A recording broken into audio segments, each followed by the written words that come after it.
From far and near, won't you come and hear its sweet, melodious call? Let us all unite in one accord.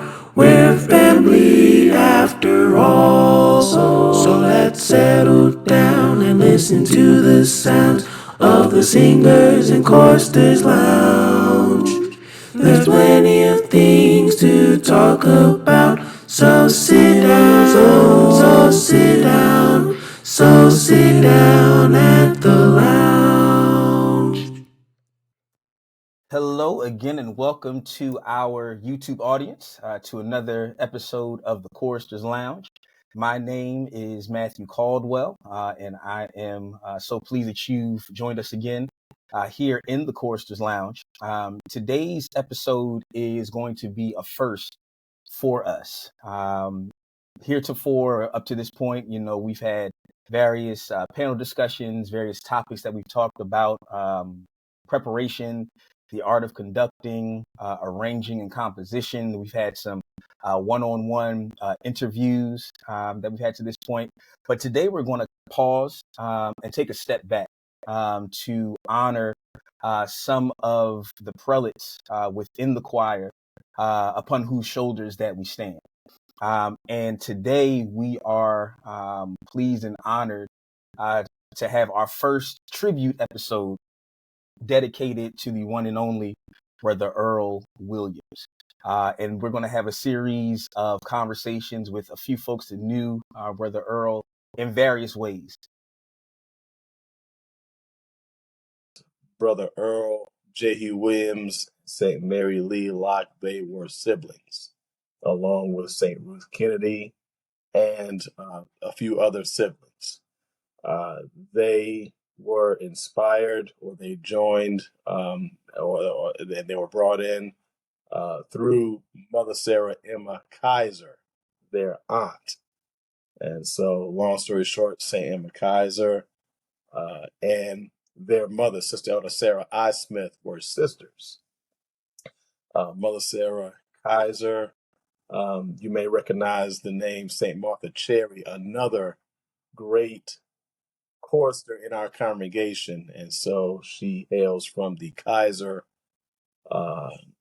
sector of the family. And St. Martha Cherry and Brother Earl Williams were first cousins. And so I'm honored to be a descendant, not just spiritually, but also by bloodline of those two giants. So Brother Earl Williams was my great uncle. Though he was my great uncle, I never highlighted the fact that we were related. When it came to the choir, I felt because of his legacy, because of his contributions, because of just the great work that he did and just what he represented to the choir and to the church at large, I just could not claim him as my own. I always acknowledged him as Brother Earl in our conversations, though we were definitely great uncle and great nephew. Him being the great grandfather, that was my honor, having him as a relative, and seeing him every Thanksgiving. I had to always compartmentalize some of my feelings and things when because I was so familiar with him outside of just church. I mean, this man was at my graduation for high school. So there's just moments in my life that I've had with this man that very few people probably couldn't even imagine. But I didn't take it for granted. It was an honor just to have him to be so supportive. And again, he was up in age, but still, always went out of his way, and not just for his relatives, but for anyone. I mean, he had a very loving spirit, and he shared so much of that with so many. So from a family aspect, it was just a blessing to be, in his apartment right there on 8th Street. Brother Earl Williams, I believe he started, as from a choir standpoint, things for him started in Greensboro, North Carolina. I believe that's Third Tabernacle, or Tabernacle number 3, as they said it back then. And before I even talk about the choir, I have to go back to the Duke of Earl, or the Black Prince, and just, again, that tall, dark, and handsome man. His aspirations outside the congregation, he wanted to be an actor.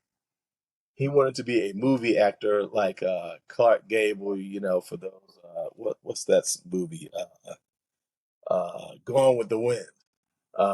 He had that Clark Gable presence. He definitely would have made it, but they would have made a clown out of him. He would have been a Stephen Fletcher. That's what they would have did to him. They weren't going to let him be nobody's Clark Gable now. Although he was, anybody who was a Clark Gable is the prince himself. But back during that time,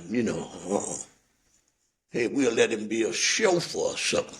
Gable presence. And so he was gearing up, saving his money to go to California and become a movie actor. And so en route from Greensboro, en route to California, he was directing the choir in Greensboro, and en route to California, he had made it up to, I believe it was Richmond. And in Richmond, the church had a grocery store. It was managed by the pastor then, Elder William T. Howard, in Richmond, Virginia. And so Brother Earl was working in this grocery store that was operated by the Church of God Saints of Christ back then. And one day he was working at this store in Richmond, and in walks Bishop Howard Z. Plummer, grandfather Abraham. But he said, everyone was a boy to Bishop A.Z. Plummer. He called everyone boy back then. He said, what are you doing here, boy? And so Brother Earl explained, I'm going to become an actor. I'm saving up my money to become an actor and to move out to California. He said, no. He said, well, how about you go to Washington?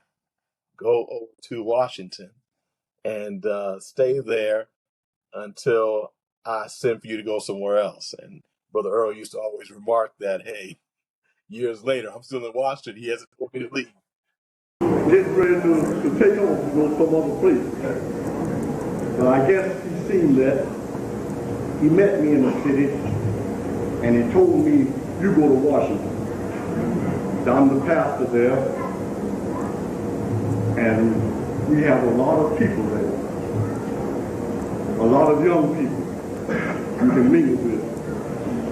And he said, tell Watts. He was a man named Willis Watts at that time. He was the assistant. He said, tell Watts, I sent you there, which I did. But it's taken me a little time to get myself ready to cool down before I came into Washington. So I came in on Tuesday. The following Thursday, the van with Bishop Butler came in with his family. Bishop Butler was the pastor here when the Black Prince first came through those doors right there. My mother too. So when he came here to Washington, he stayed in the back. Till AZ was there one Sabbath and said, yeah, that's my friend back there, Earl. Come on up, son. He came up, a couple of guys wanted to make him go a little further on the bass side. No, he just stayed on the end. Bishop Butler I guess Bishop Butler said, I never seen nothing like it. He asked me was I going to stay here when I was in Washington. Asked me was I going to stay here in Washington. I told him I would. He said, I want you at the Choristers. He said, but I'm not going to make you. He said, I'm going to let Grandfather Abraham do it, and that way nobody can run you away and nobody can do nothing with you. The next week, Bishop Plummer rolled in. And the first thing he done on Friday night, he said, Earl, take over this choir. He ordained me for Choristers Washington choir. And he said, try to do something with it. So this is around, I believe, around the late 30s or early 40s. And during that time, he was in Washington. And at the time, we had a bandmaster, I believe, Elder William Judah Plummer, who was appointed the bandmaster, I believe, in 1932. But back then, there was the chief singers, and that's a whole other conversation. But there was no organizational structure as far as district choristers. There were districts, like the bishops had districts and so forth, but there was no structure in the choir as far as district choristers, district shepherds, district superintendents, as we know them now. And when Bishop Howsey Plummer opened up the lines in the choir to have district choristers over various regions, Brother Earl Williams was one of those selected to be the district chorister in the Southern District. And back then, if I'm not mistaken, there were 3 districts. There was the North and East, there was the West, and there was the South. And so Brother Earl Williams handled the South, everything from Washington, D.C. on down to Florida. And so, and this is around the mid-40s, if I'm not mistaken. And so Brother Earl was honored to have that position. And back then, choristers did not have rosettes. The male choristers did not have rosettes. Our sisters who are choristers, they always had rosettes, and the rosettes that they wear now pretty much with the purple crowns and so forth. But the male choristers did not have rosettes. And so when he was made a district chorister, Bishop Howsey Plummer gave rosettes, red rosettes, to all of the district choristers. In giving a rosette to Brother Earl Williams, he actually gave him a general officer's rosette. And then there was a lot of talk going around. I think Bishop made a mistake. He gave Earl a general choristers. And I guess AZ heard about it, knew about it. No. He said, look, Earl had what I wanted him to have. All right? And brother, I remember Brother Earl telling me that, some may have thought that maybe it was a mistake, maybe it was an oversight. He went to Bishop Howsey Plummer and said, well, hey, maybe, I have the wrong rosette. Bishop Howsey Plummer said, well, is that the rosette I gave you? Brother Earl said, yes, sir. Well, that's the one I want you to wear. So as a district chorister, he had the designation of wearing a general officer's rosette, even though his responsibility was in the southern region. I went on to Harrisburg. When I came back, Bishop Plummer seen the success. He told Sister Park, we had a sister here by the name of Sister S.L. Park, who made rosettes. She told her to make me a rosette and tell Bob to give it to me immediately, which I wear proud.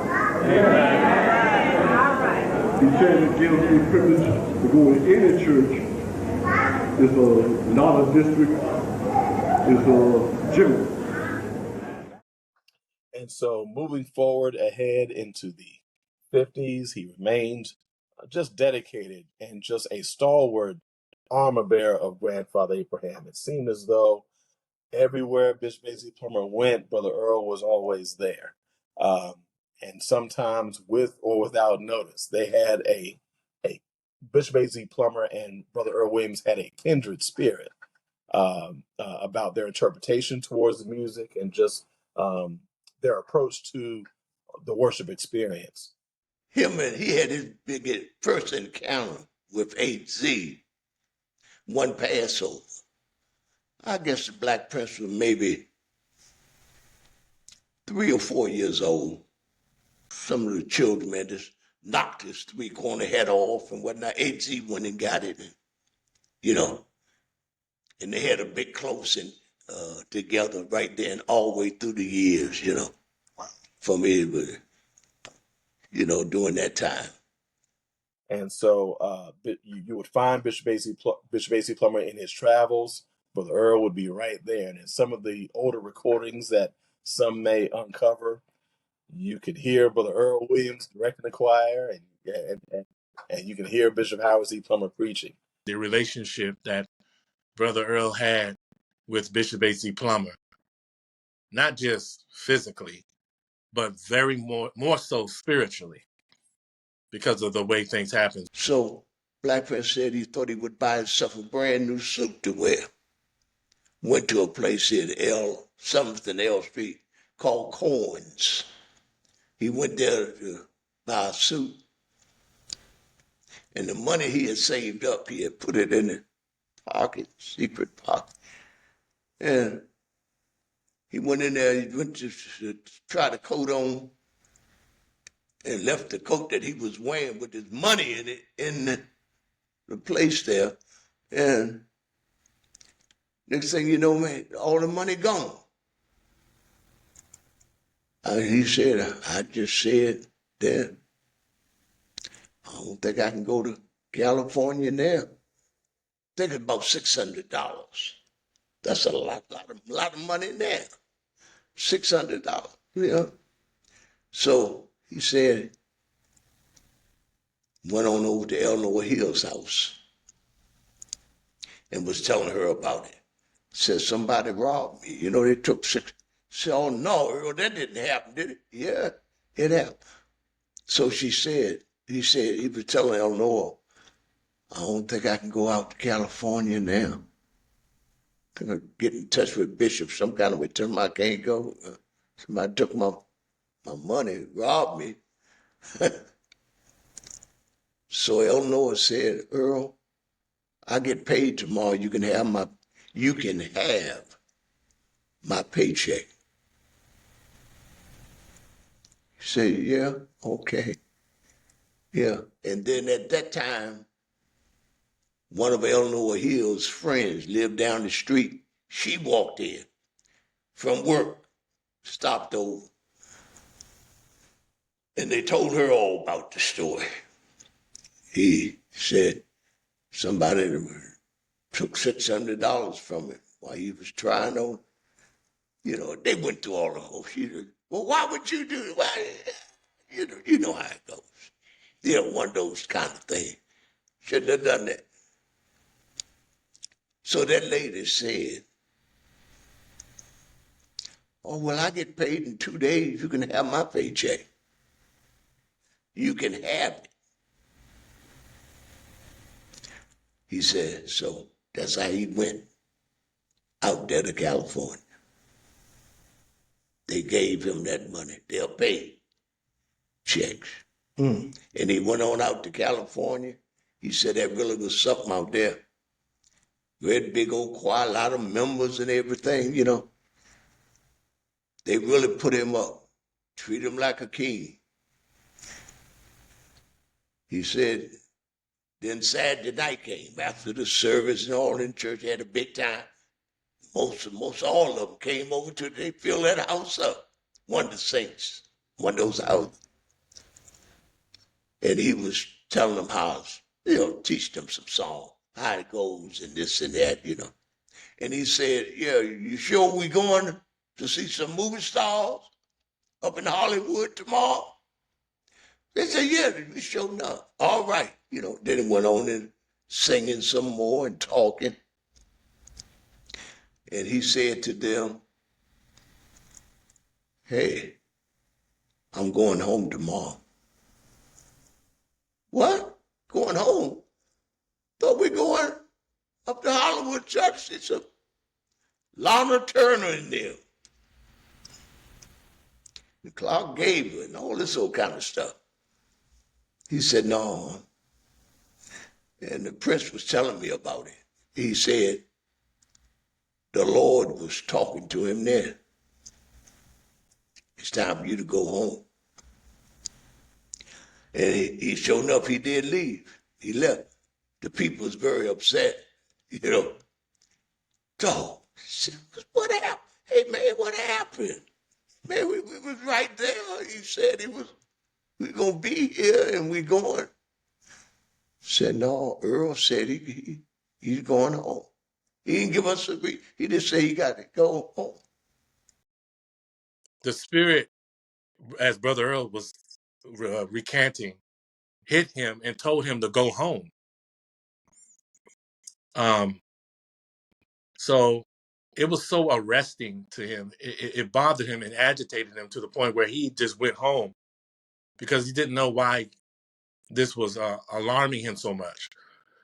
But when he got there, that's when he received word from St. Eleanor Hill that Evangelist Taylor had passed and Bishop A.C. Plummer needs a chorister in Chicago. And he left, and sure enough, when he went over to Eleanor Hill house, Earl, you know, Bishop trying to get in touch with you. Evangelist Taylor just died. Said, what? Bishop want to get in touch with you? He said he knew then. That's why he had to leave. So he got on the first thing smoking and went to Chicago. They was getting ready for the funeral. The chief shepherd boy at that time, Brother Holland, he went up there and said to Bishop, Bishop, who gonna take care of this choir? You know, who gonna do the music? He said, don't worry, I got somebody coming. AC never did talk to it. They never talked to each other. And then when he walked in,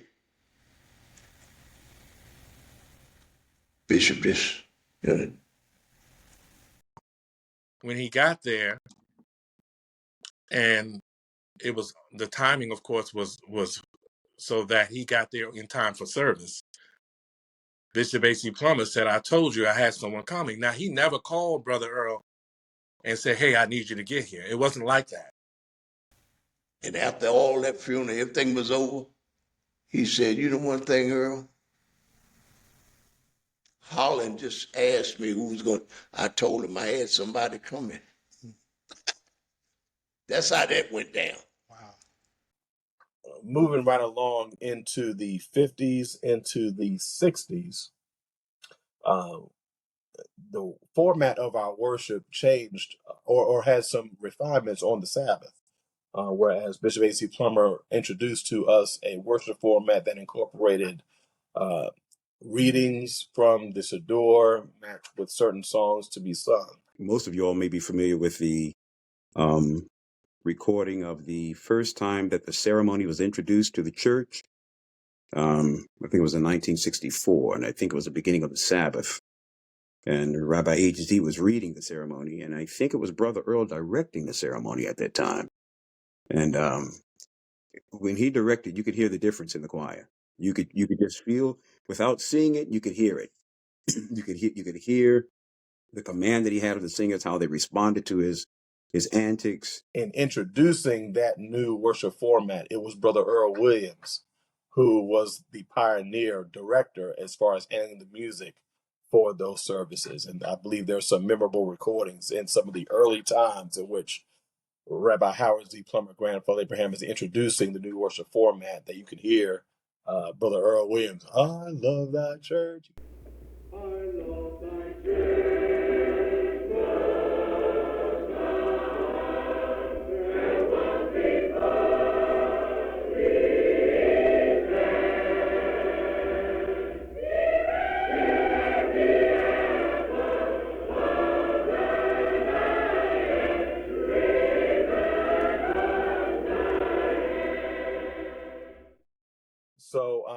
So into the 60s, into the 70s, I believe somewhere in the late 70s or early 80s, he received the designation of choir counselor.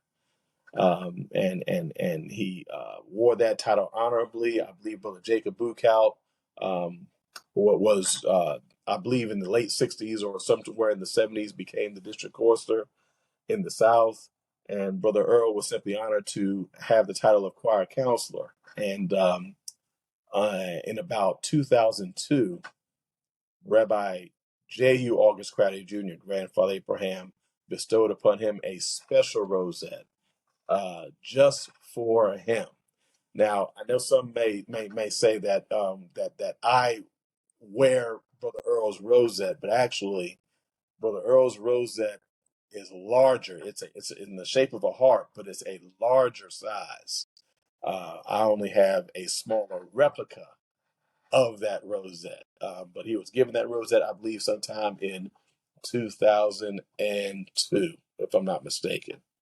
But Brother Earl was also, and I'm not sure how widely known this is, but uh, it's part of our history anyway. But Brother Earl, I'll say that he was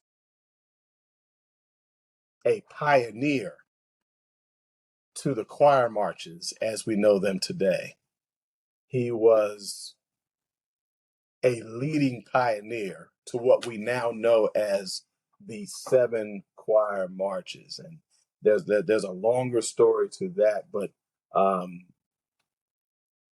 in the 30s and 40s, there was a basic choir march that all choirs performed at that time. But the understanding as we know it now of circles and triangles and squares and the singers performing those things, Brother Earl had a major influential role in the development of those choir marches.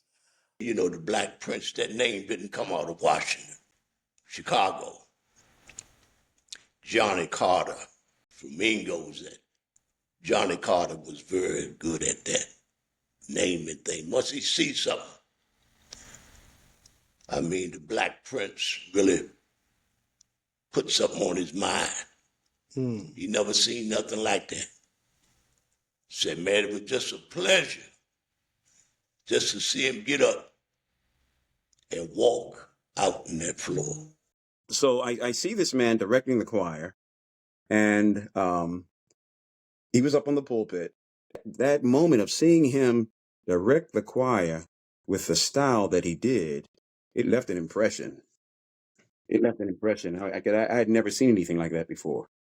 And, but I'd only been exposed to Belleville. Of course, you had your Elder Thomas Stevenson, your Brother Jacob Buchhaus, Brother Joe Scott, Brother Caleb Garris, those directors, but none with the flamboyance and the activity.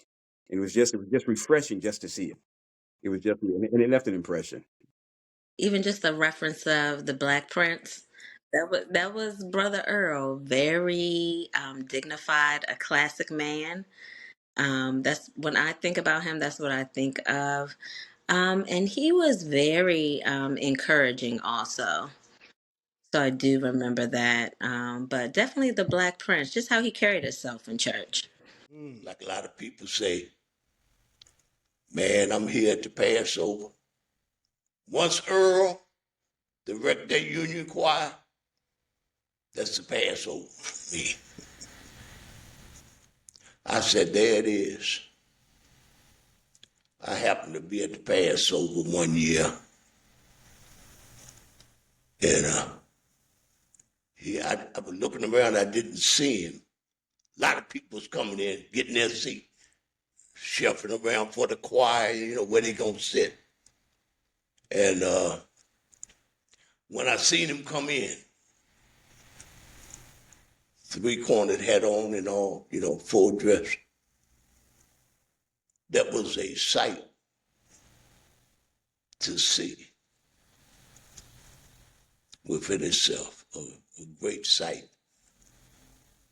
So I've always told people, and I say it today, the best looking man I ever seen. My first memories, I think it would have had to have been at a very early age in Belleville, in the Tabernacle, actually. And I want to say it was on either the beginning of the Sabbath, or it may have been Sabbath day. But I do remember sitting on the front row of the boys, maybe about 8 or 9 years old, and seeing this director with a totally different style than anyone that I had witnessed before. It's very flamboyant, just very poised, and his movement, his action, his interaction with the choir. And I was really just like, oh, I've never seen this before. One of my first memories he was the first one that introduced me to the black tails. He always had on his black tails Friday night and his patent leather shoes. Always a well dressed man. He always kept himself looking royal when he came out to service. So that was the first thing that might have caught my eye, because not too many people held on to that tradition of wearing the tails every Friday night, but he definitely did. So I can say that's the first thing that I remember seeing. So I remember watching Brother Earl from the front row, and you immediately saw there was a difference between him and other choristers.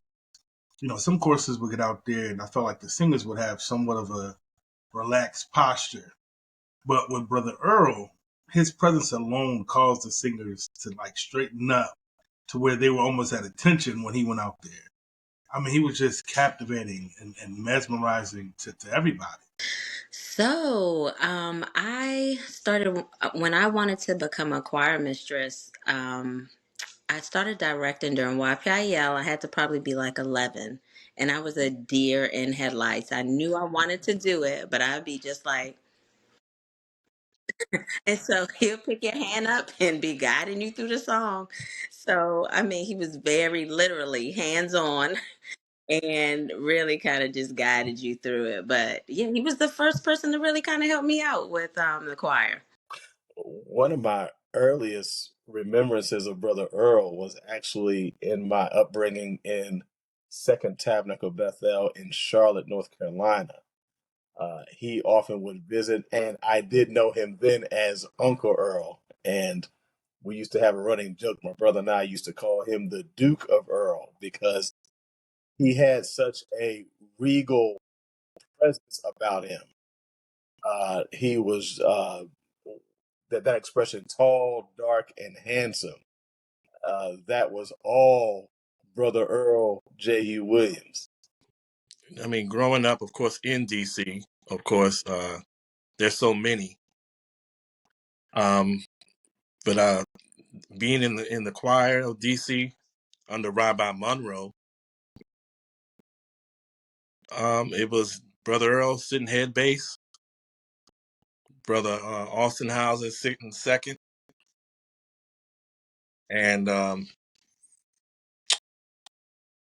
Brother Joe Matthews was the shepherd at the time, and Robert Winters would be the assisting Brother Robert Winters, who before he was a deacon was a very, very great shepherd as well. So one of my, I guess, fondest memories was just him during choir rehearsals, being so diligent. I mean, this man was already up in age, and he'd be one of the first people to get in the door for choir rehearsal, and was very diligent about being supportive and available, and always on his post. We did not spend a lot of time as far as the choir when it comes to clock time, but I do feel as though spiritually we spent a lot of time together. And we still spend time together in some cases through his son, my cousin slash uncle, Brother Nate Williams. I must also mention one more name, and that is the great Brother J.C. Carey, Brother J.C. Carey the first. Brother JC and I would often talk about how he and I shared the same teacher in so many regards, because Brother Earl spent time in Chicago, and he would go to Chicago and spend time with a young teenage chorister by the name of J.C. Carey. And so Brother JC and I would talk often on some of the things that we picked up from Brother Earl. One of them being that Brother Earl had a system to excellence, and his system was solely his own. Maybe he did not train at Juilliard or at a musical conservatory, but at the same time, he had a way of doing a self-training and a self-development that just blossomed into a system for his excellence. He would go to uh, opera houses, or he would go to different symphony orchestras and study the conductor. And he would watch different famous conductors and study their style of directing. Brother Earl would tell me that he would get dressed every year and go look at the bands, the marching bands as they came through. I think it was D.C. at the time. They would have big parades. And he would always watch the parades come through. And he loved the idea of going to I think it was the Kennedy Center, and looking at the orchestra perform. He enjoyed those types of activity. And I think that had that made a big impression on his style as a maestro, as a conductor. When you start referencing musical journey, I have to recant his love and passion he had for classical music. And if those who were blessed and fortunate to watch him direct, even if you look at some of the recordings that we're fortunate to have, you'll see classical gestures in his directing, like your operatic and your orchestra directors do. So that really was synonymous with some of the theatrics that he would put into some of his directing. It wasn't him trying to so much, show it off, but that was really genuinely him. Brother Earl, in the old tabernacle that we had in Washington before we remodeled it, he designed the march, that fit our tabernacle. And if Brother Earl directed the ceremony, say he directed the ceremony that Sabbath, during the march, he would come at the end. He would let all the other bros, and he would come at the end. And if it wasn't an even number, if he didn't have anyone to go down and do his bows with, whoever was sitting in the front row on that head seat, he would make that young man get up and prance down the aisle with him and do your bows, and you would be in the choir for the rest of the day. So one Sabbath I was blessed to prance down the aisle and bow with him, and he had a distinctive prance, so we all tried to mock him. And then it was just beautiful that a 80-year-old man had the energy and the love to pick a child up and prance with him down the aisle. So that really that was cool for me at that time, because we marveled at him. We was at awe. My favorite memory of Brother Earl would have to be the night we were presented our Choristers rosettes, and that was actually the same night we received the yellow ribbon. So he and I were in the office together because he was getting ready to present the yellow ribbon to the congregation, and he told me that Sabbath morning when we put on our rosettes, he wanted to be the one to pin my rosette on for the first time, and I always thought that was such a big honor. I do remember most of my interaction with Brother Earl would have been after I left Belleville, probably in 1988, and moved up to D.C. For employment purposes, and started attending Washington's Tabernacle. And Brother Earl was active. I think he was still the head chorister at that time. I'm trying to remember. I don't know if he was choir counselor, but I knew I was working, or I had seen him with Brother Tyrone Roberts and Brother Bill Monroe. And I had just started attending, because when I first moved up there, I was attending in Alexandria. Then I went over to Washington. And I can remember about Brother Earl, just always in place, in uniform, just the epitome of what a singer should be and look like at all times. It was just, never saw him out of his uniform, never saw him relaxed in his uniform, never his tie off, never a sport jacket on top of his uniform. It was just uniform all the time. It was just like he was in the military when it came to his uniforms for the church.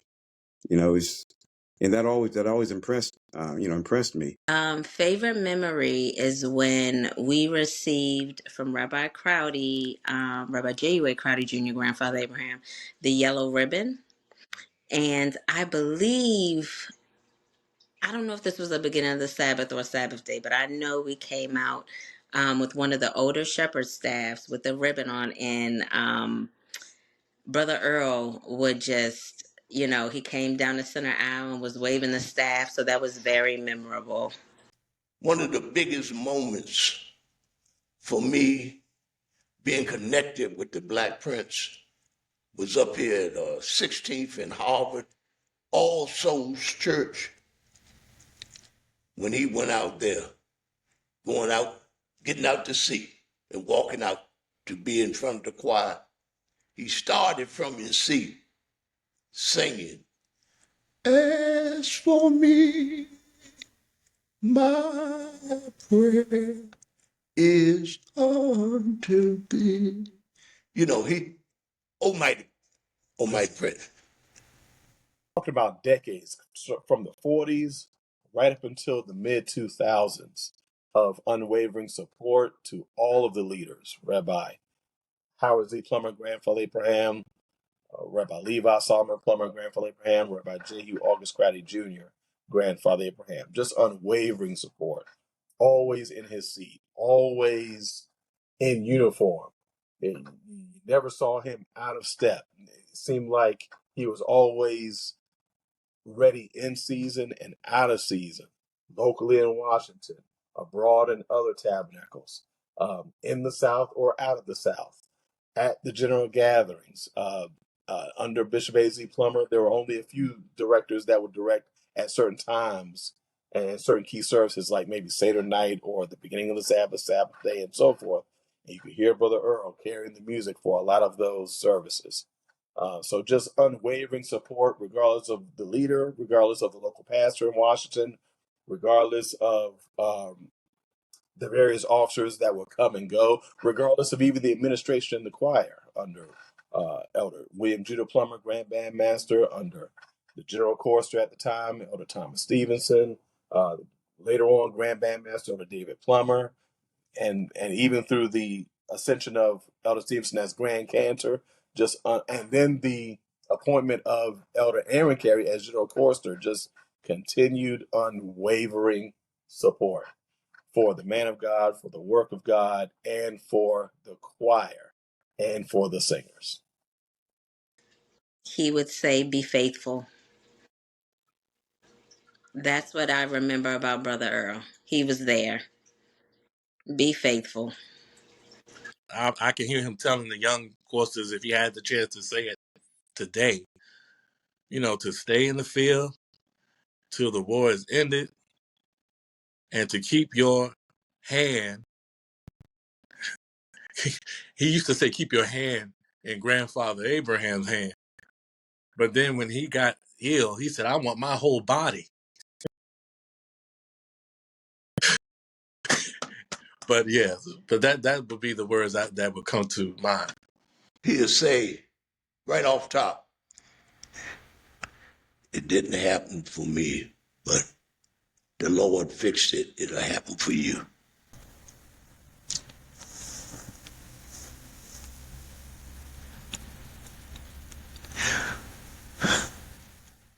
He said, if it didn't happen to me, like Black Prince didn't go to Africa, but I've been there.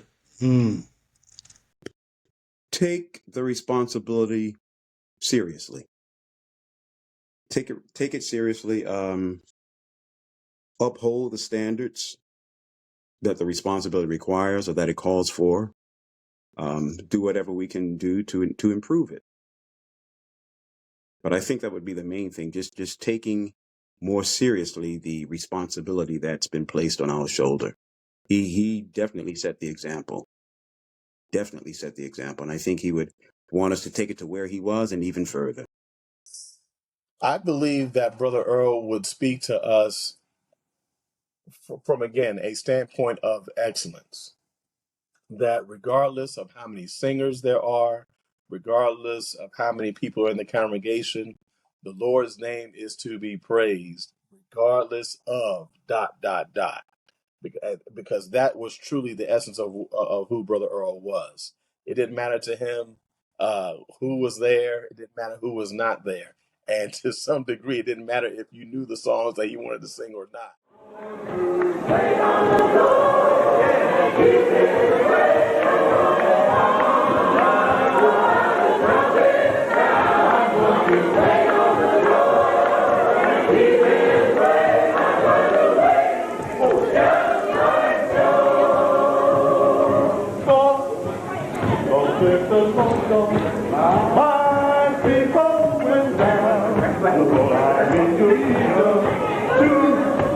So journey down.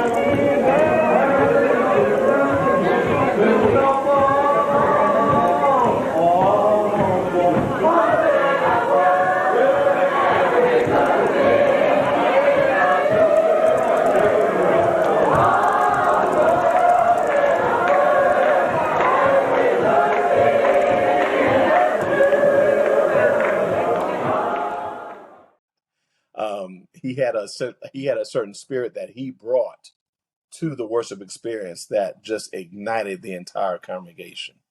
And we as choristers, we can certainly learn to do exactly that, as far as being able to meditate, study, practice independently, work on ourselves, and be that igniter for the singers, and thereby the singers collectively be an igniter for the entire worship experience. That's one of the things I gather from Brother Earl. Another thing I gather from Brother Earl is, again, just steadfast commitment and dedication to the work.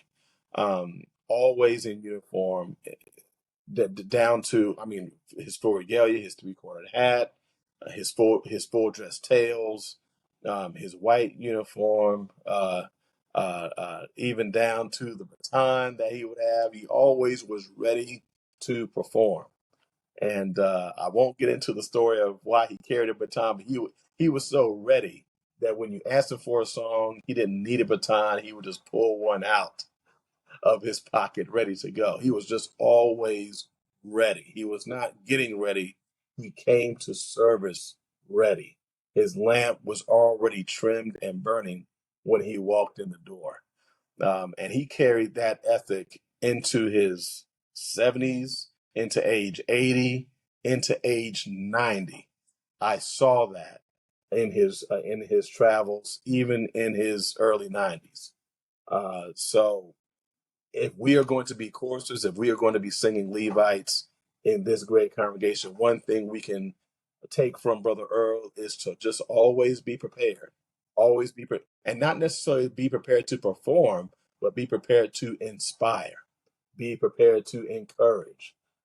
Which means that we have to work on ourselves and make sure that we're spiritually, keeping our lamps trimmed and burning all throughout the week, so that we can come to service with something with which to inspire the sons and daughters of Grandfather Abraham and those who may come and worship with us on the Sabbath. So hats off to Brother Earl for all that you've taught, for all that you've given us through your example. And again, he and I did not spend a whole lot of years, but there was something in closing that I remember former President Bill Clinton saying. I believe it was at the 2004 or 2008 Democratic National Convention. And he said something that I'll never forget. And this applies to Brother Earl. He said that Bill Clinton said that people are more interested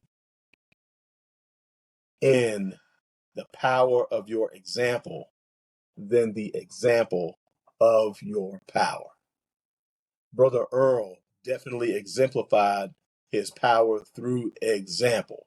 So I did not spend a whole lot of classroom time, lecture time with Brother Earl, but just by the force of his example, I feel as though I have been made better as a chorister. And I do believe that we can certainly leverage our example with the singers that we serve in raising a standard and supporting our Grand Noble leader in kingdom building. I think we could have ended with any better closing remarks there. I thank you so much for spending this time with us this evening here in the Choristers Lounge. Those of you in YouTube land and our YouTube audience, please like, subscribe, share.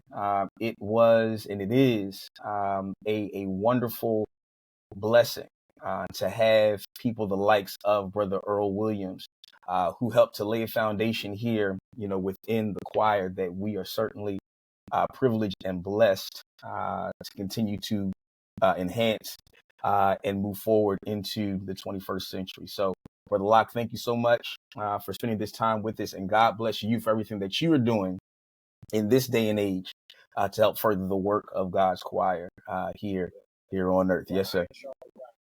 And while I'm here, I must also extend a note of gratitude to Brother Blake Housen, who's putting this all together. I've certainly enjoyed the episodes up to this point, and he's to be commended for bringing about certain conversations that are much needed in our room. And I certainly pray that the spirit of togetherness, the spirit of collaboration, and the spirit of cooperation will continue forward, because one of my favorite proverbs is that iron sharpens iron. So just thank you for this opportunity, Brother Blake, and thank you, Brother Matthew. Absolutely. All right. So YouTube audience, again, thank you so much for joining us again. And we're looking forward to welcoming you back in at the next session of the Choristers Lounge. God bless